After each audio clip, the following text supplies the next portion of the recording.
Nellore rural నియోజకవర్గంలో Telugu Desam party కూటమి అధికారంలోకి వచ్చిన తర్వాత చంద్రబాబు నాయుడు గారి ఆశీస్సులతో 2 ఏళ్లు పూర్తి కాకముందే ఇప్పటిదాకా జరిగిన అభివృద్ధి పనులు, అందులో పూర్తయిన అభివృద్ధి పనులు, జరుగుతున్న అభివృద్ధి పనులు, టెండర్లు పిలిచిన అభివృద్ధి పనులు, రేపో ఎల్లుండో టెండర్లు పిలవబోతున్న అభివృద్ధి పనులు అన్నీ కలగలిపి తెలుగుదేశం పార్టీ కూటమి అధికారంలోకి వచ్చిన తర్వాత 2 ఏళ్లు కాకముందే నెల్లూరు రూరల్ నియోజకవర్గంలో జరుగుతున్న జరగబోతున్న అభివృద్ధి పనులు అక్షరాల 658 కోట్ల రూపాయలు.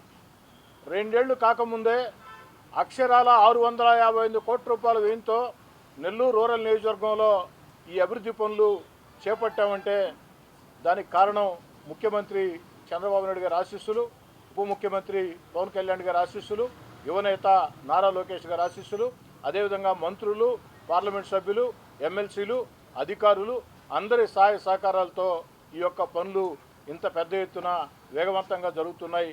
నెల్లూరు రూరల్ నియోజకవర్గంలో ఒక జాతరని తలపించే రీతిలో ఈ యొక్క అభివృద్ధి పనులు మొత్తం కూడా పూర్తి స్థాయిలో ముందుకు సాగుతున్నాయి.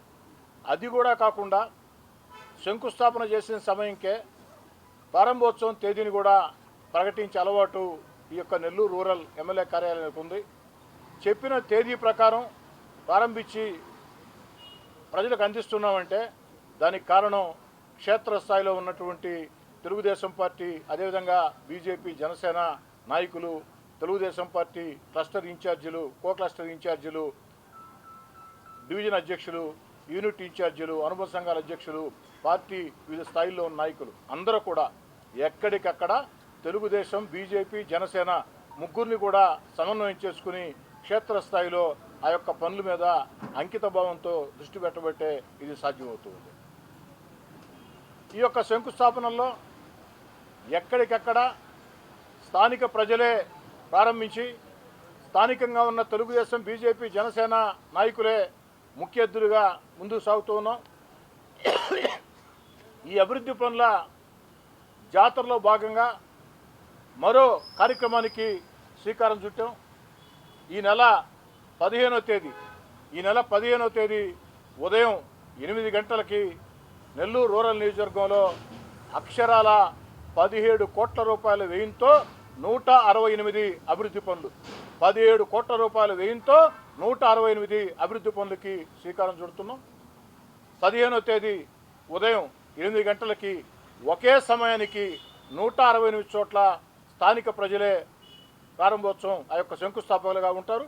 అదేవిధంగా శంకుస్థాపనలో ఎక్కడికెక్కడ తెలుగుదేశం పార్టీ, జనసేన, బీజేపీ నాయకులు ముఖ్య అతిథులుగా పాల్గొని ఈ పనులు కూడా ఈ నెల 15న శంకుస్థాపన చేస్తున్నాం. 60 రోజుల్లో అంటే మే 15 నుంచి జూన్ 15, జూలై 15 60 రోజుల్లో పూర్తి చేసి ప్రజలకు అందించే బాధ్యత తీసుకుంటున్నామని చెప్పని మీ అందరి ముందు కూడా సవినయంగా మనవి చేస్తూ ఇంతటి అభివృద్ధికి కారకులైనటువంటి గౌరవ ముఖ్యమంత్రి చంద్రబాబు గారికి మరోసారి ప్రత్యేకంగా ధన్యవాదాలు తెలియజేస్తూ ఈ వయసులో కూడా ఈ రాష్ట్రం కోసం ఇంత కష్టపడుతూ గత వైఎస్ఆర్ కాంగ్రెస్ పార్టీ విధానాలతో రాష్ట్రం ఆర్థికంగా దివాలా తీసిన, రాష్ట్రంలో ఉన్నటువంటి అన్ని వ్యవస్థలు గత వైఎస్ఆర్ కాంగ్రెస్ పార్టీ హయాంలో దిగజారిన అన్నింటినీ కూడా గాడిని పెడుతూ తన అపార పరిపాలన అనుభవంతో రాష్ట్రాన్ని ముందుకు నడిపిస్తూ ఒక పక్క అభివృద్ధి కార్యక్రమాలు, మరో పక్క సంక్షేమ కార్యక్రమాలు, మరో పక్క ఎన్నికల్లో ఇచ్చిన హామీలు ఒక్కొక్కటి నెరవేర్చుకుంటూ వస్తూ అన్నిటికీ మించి ఏదైతే ఆంధ్ర రాష్ట్రం ప్రపంచంలో రాజధాని లేని రాష్ట్రం ఒకటే, అది ఒక ఆంధ్రప్రదేశ్. అలాంటి ఆంధ్రప్రదేశ్కి అద్భుతమైన అమరావతి ఏకైక రాజధానిని శరవేగంగా పరుగులు పెట్టిస్తూ అదేవిధంగా ఆంధ్రప్రదేశ్ దిశ మార్చే పోలవరాన్ని పరుగులు పెట్టిస్తూ అన్నిటికీ మించి మన బిడ్డల ఉద్యోగాల కోసం. ఎందుకని చెప్తున్నానంటే నేను గతంలో చాలాసార్లు చెప్పున్నా, మళ్ళీ కూడా చెప్తాం. 25 ఏళ్ల ముందు చంద్రబాబు నాయుడు గారు మొట్టమొదటిసారి ముఖ్యమంత్రి అయినప్పుడు కంప్యూటర్లు అంటే చాలామంది హేళన చేశారు. కంప్యూటర్లు గూడు పెడతాయా అన్నారు. మేమందరం కూడా నిజమే కదా అనుకున్నాం.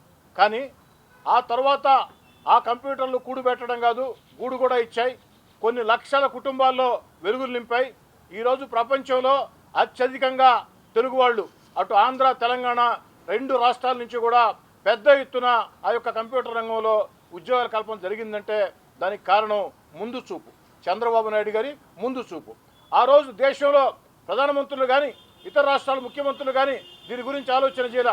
కానీ రాబోయేదాన్ని ముందుగానే ఊహించి భవిష్యత్తులో మన బిడ్డల భవిష్యత్తు బంగారు భవిష్యత్తు కావాలంటే కంప్యూటర్ రంగంలో మన బిడ్డలు నిలదొక్కోవాలంటే ఇది అవసరమని ముందుగానే గుర్తించి కంప్యూటర్లు అని చెప్పని దాని మీద దృష్టి పెట్టి ఈరోజు లక్షల కుటుంబాల్లో దిశ మార్చారు. అందుకే చంద్రబాబు గారిని గత వైఎస్ఆర్ కాంగ్రెస్ పార్టీ పాలనలో అక్రమంగా అరెస్ట్ చేస్తే ఒక ఆంధ్ర రాష్ట్రం కాదు, భారతదేశంలోని అన్ని రాష్ట్రాలు కాదు, దేశ విదేశాల్లో కంప్యూటర్ ఆ యొక్క చదువుకుని ఉద్యోగాలు చేస్తున్న ఆ బిడ్డలందరూ కూడా వీధుల్లోకి వచ్చారు. మామూలుగా మీకు తెలుసు, ఆ యొక్క కంప్యూటర్ ఉద్యోగాలు చేసే బిడ్డలు వాళ్ళకు ఉండే శని ఆది సెలవుల రోజుల్లో ఇది వ్యక్తిగతంగా ఉండాలని చెప్పని చూస్తారు. అలాంటిది ఒక రాజకీయ నేత కోసం వీధుల్లోకి వచ్చి ఆ విధంగా పోరాటాలు చేశారంటే దానికి కారణం వారి కృతజ్ఞతాభావం. ఆ విధంగా ఆనాడు చంద్రబాబు నాయుడు గారు ముందు చూపుతో ఆలోచన చేపట్టే ఇది సాధ్యమైంది. మరి ఈనాడు క్వాంటమ్ వ్యాలీ దాన్ని రాబోయే రోజుల్లో క్వాంటమ్ వ్యాలీ ప్రాముఖ్యతను గుర్తించి క్వాంటమ్ వ్యాలీ అంటూ భారతదేశంలో ముఖ్యమంత్రులు అందరికంటే వేగవంతంగా క్వాంటమ్ వ్యాలీ కింద ఆంధ్రప్రదేశ్ని తీర్చిదిద్ది